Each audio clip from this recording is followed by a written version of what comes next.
Praise the lord.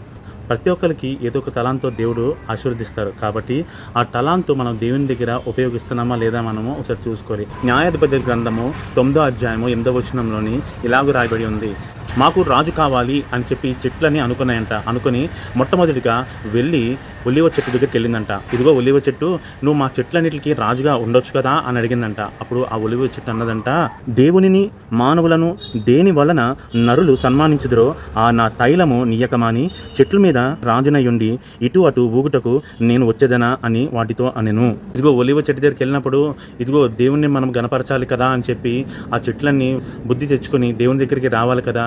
కాదు, ఈసారి ఒలివ చెట్టు వద్దు, ఈసారి మనం అంజూరపు చెట్టు దగ్గరికి వెళ్దామని, ఇదిగో అంజూరపు చెట్టు నీవు మమ్మల్ని ఏలొచ్చు కదా అని అంజూరపు చెట్టును అడిగినప్పుడు అంజూరపు చెట్టు, చెట్ల మీద రాజునయ్యుండి ఇటు అటు ఊగుటకు నా మాధుర్యమును నా మంచి ఫలమును నేనీయక మానుదునా అనెను. అంజూరపు చెట్టు చెప్పేసిందంట, నా మాధుర్యమని నేను పోగొట్టుకుని ఇటు అటు తిరగకుండా నేను దేవుని సన్నిధిలోనే యథార్థంగా ఉంటానని చెప్పి అంజూరపు చెట్టు కూడా చెప్పేసిందంట. దేవుని గణపరిచిందంట. అప్పుడైనా మిగతా చెట్లని బుద్ధి తెచ్చుకొని అరే దేవుని మనము గణపరచాలని అనుకోవచ్చు కదా. ఈసారి ద్రాక్ష చెట్టు దగ్గరికి వెళ్ళి ఇదిగో ద్రాక్ష చెట్టు నువ్వు మమ్మల్ని ఏలొచ్చు కదా అని వెళ్ళి ద్రాక్ష చెట్టుని అడిగంట. అప్పుడు ద్రాక్ష చెట్టు, దేవునిని మానవులను సంతోషపెట్టు నా ద్రాక్షారసమును నేనీయక మాని చెట్ల మీద రాజనయ్యుండి ఇటు అటు ఊగుటకు నేను వచ్చేదనా అని వాటితో అనెను.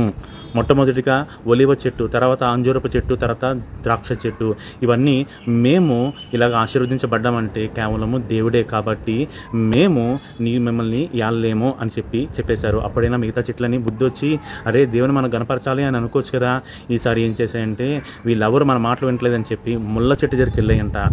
ఇదిగో ముళ్ళ చెట్టు, మేము ఒలివ చెట్టుని అడిగాము, అంజూరపు చెట్టుని అడిగాము, ద్రాక్ష చెట్టుని అడిగాము, అవి ఒప్పుకోలేదు. ఇదిగో ముళ్ళ చెట్టు, నువ్వు ఒప్పుకుంటావా, ఇదిగో మా మీద రాజుగా ఏలుబడి చేస్తావా, మాకు రాజుగా ఉంటావా అని చెప్పి ఈ చెట్లన్నీ వెళ్ళి ముళ్ళ చెట్టుని అడిగాయంట. అప్పుడు ముళ్ళ చెట్టు అన్నదంట, మీరు నిజంగా నన్ను అడుగుతున్నారా అని ముళ్ళ చెట్టు కూడా ఆశ్చర్యపోయిందంట. అప్పుడు ముళ్ళ చెట్టు అన్నదంట, మీరు నిజముగా నన్ను మీ మీద రాజుగా నియమించుకున్న గోరిని ఎడల రండి, నా నీడను ఆశ్రయించుడి, లేదా అగ్ని నాలో నుండి బయలుదేరి లేబానోను దేవదారు చెట్లను కాల్చివేనని చెట్లతో చెప్పాను.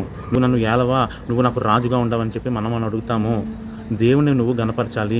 ఎప్పుడైతే దేవుని గణపరుస్తావో దేవుడు నేను అంచెంచే ఆశీర్వదిస్తాడు. అరే వీడేంటి, వీడికి నేను కావాల్సిన తిండి ఇచ్చాను, వీడికి కావాల్సిన బట్ట ఇచ్చాను, వీడికి కావాల్సిన వాహనాలు ఇల్లు అన్నీ ఇచ్చాను, వీడేంటి వాడు తన హృదయంలోని అయితే పురుషుని కానీ స్త్రీని కానీ పెట్టుకుంటున్నాడు, లేదంటే సినిమా హీరోని పెట్టుకుంటున్నాడు, కానీ నాకు మాత్రం ఇంత చోటు ఇవ్వట్లేదని చెప్పి దేవుడు బాధపడతారు. దేవుడు బాధపడితే మాత్రం అది నీకు నాకు ఆశీర్వాదం కాదు. కాబట్టి మనము దేవుణ్ణి మన హృదయంలో ఉంచుకోవాలి. ఆయన మన హృదయ ఆలోచనలు ఎదిగిన గొప్ప దేవుడు. కాబట్టి మన హృదయంలో ఆయన ఏర్పడి చేసినట్లయితే నీ జీవితము ఆశీర్వాదంగా మారుతుంది. ఆమేన్.